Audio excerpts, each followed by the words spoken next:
सुप्रभात छात्रों, आज हम आप लोग का शास्त्री द्वितीय वर्ष का क्लास लेंगे जिसमें हम ये मुहावरा पढ़ाएंगे हिंदी व्याकरण से। इससे पहले 2-3 क्लास हम ले चुके हैं जिसमें मुहावराओं के बारे में बताए हैं, उनके वाक्यों के बारे में समझाए हैं। आप लोग शायद वाक्य भी बनाए ही होंगे। ठीक है, आज हम आप लोग को देखेंगे अगला ख ग वर्ण से शुरू होने वाले ये मुहावरे, जिसका अर्थ सहित हम बताएंगे और उसका वाक्य भी आप लोगों को हम बता देंगे। जैसे पहला है कौड़ी का 3 होना। कौड़ी का 3 होना, इसका अर्थ हुआ बहुत सस्ता होना।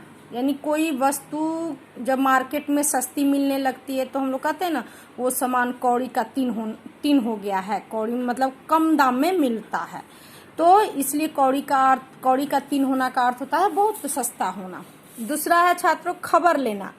तो यहाँ खबर लेना का 2 अर्थों में प्रयोग हुआ है। इसका प्रयोग कर सकते हैं, एक तो दंड देने के अर्थ में और दूसरा देखभाल करने के अर्थ में। तो दंड देना मतलब किसी की कोई गलत काम करता है उसके लिए, हम जैसे बच्चे हैं घर में बदमाशी करते हैं तो माता पिता है ना, तो उनको कहते हैं ना माता पिता कि चलो हम तुम्हारी खबर लेंगे बाद में, अभी छोड़ देते हैं। उसी तरह देखभाल का करने का अर्थ हुआ कि कोई बीमार पड़ता है या कोई आस पड़ोस या कोई रिश्तेदारी में, तो हम लोग कहते हैं कि उनका थोड़ा खबर लेना था, जा रहे हैं उन्हें देखभाल करने या देखने जा रहे हैं। तो खबर लेने का 2 अर्थों में हम प्रयोग देखते हैं छात्रों, दंड देना और देखभाल करना। उसी तरह अगला है खाक उड़ाते फिरना। इसका अर्थ हुआ भटकना।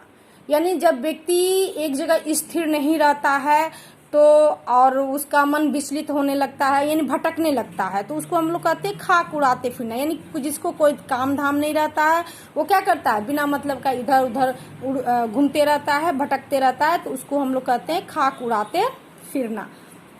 अगला देखेंगे छात्रों खाक छानना, यानी खूब ढूंढना। कोई वस्तु कहीं रख देने के बाद हम भूल जाते हैं कहाँ रखें, अब उसको ढूंढने के लिए पूरे घर को इधर से उधर खोजबीन कर रहे हैं, तो यानी खाक छान रहे हैं, यानी बहुत ढूंढने के बाद भी वो वस्तु मिल जाती है। उसी तरह अगला है छात्रों खाक में मिलना। खाक में मिलना मतलब बर्बाद हो जाना।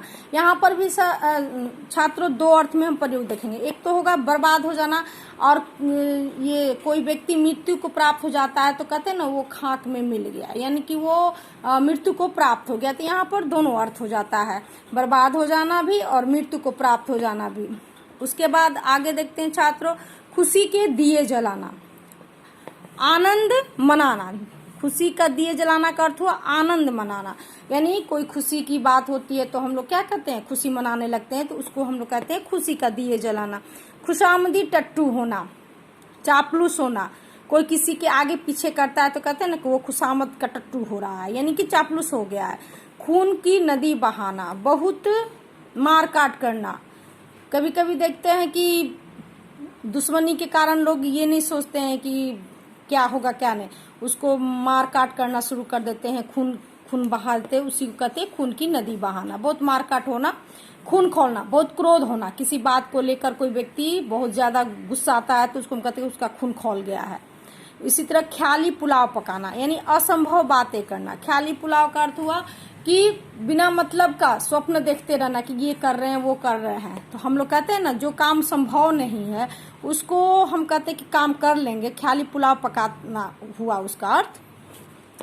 गड़े मुर्दे उखाड़ना, पुरानी बातों को सामने लाना। उसी प्रकार गड्ढे खोदना, दूसरों के नुकसान के लिए जाल बिछाना। कोई व्यक्ति दुश्मनी से किसी को नुकसान पहुंचाना चाहता है तो कहता है उसके लिए हम गड्ढा खोद रहे हैं, यानी गड्ढा खोदना हुआ। उसी तरह गांठ बांधना, अच्छी तरह याद रखना। किसी बात को, उसको भी 2 अर्थ में देख सकते हैं। कोई अच्छी बात को भी लोग क्या करते हैं, उसको हमेशा याद रखते हैं, और किसी के बात से दुखी हो जाते हैं तो उसके बात को भी क्या करते हैं, याद रखते हैं कि हाँ, उसी को कहते हैं गांठ बांधना। गर्दन पर छुरी फेरना, हानि पहुंचाना। गुल्लर का फूल होना, दुर्लभ होना। कोई काम जो दुर्लभ होता है उसी को हम लोग कहते हैं गुल्लर का फूल होना। गिरगिट की तरह रंग बदलना, यानी गिरगिट की तरह रंग बदलने का अर्थ बहुत जल्दी अपने विचार, बहुत जल्दी विचार बदलना, यानी कि एक बात पे नहीं रहना। गुड़ गोबर करना, बना बनाया काम बिगाड़ना। गोबर गणेश होना, बेवकूफ होना। कहते हैं ना कोई बेवकूफ वाला कोई गलत काम करता है तो कहते हैं ओ ये गोबर गणेश है। इस तरह गागर में सागर भरना, छात्रों, गागर में सागर भरना, गागर कितना बड़ा होता है, लेकिन उसमें हम सागर के पानी, वो गागर छोटा होता है और सागर के पानी भरते हैं। जैसे देखते हैं कि रीतिकाल के कवि हैं बिहारी, उनकी 700 का दोहा है जिसको सतसई कहते हैं, उसको कवियों ने, विद्वानों ने क्या कहा है कि वो गागर में भी सागर भरने का काम उन्होंने किया है। यानी कि छोटी 700 ही दोहे में उन्होंने बहुत सारी बातों को समेट लिया है। इसलिए कहते हैं थोड़े में अधिक करना, गाजर मूली समझना, छोटा या कमजोर समझना, गोली मारना, उपेक्षा से किसी का त्याग करना। ठीक है छात्रों, इसके आगे हम अगले क्लास में बताएंगे। धन्यवाद।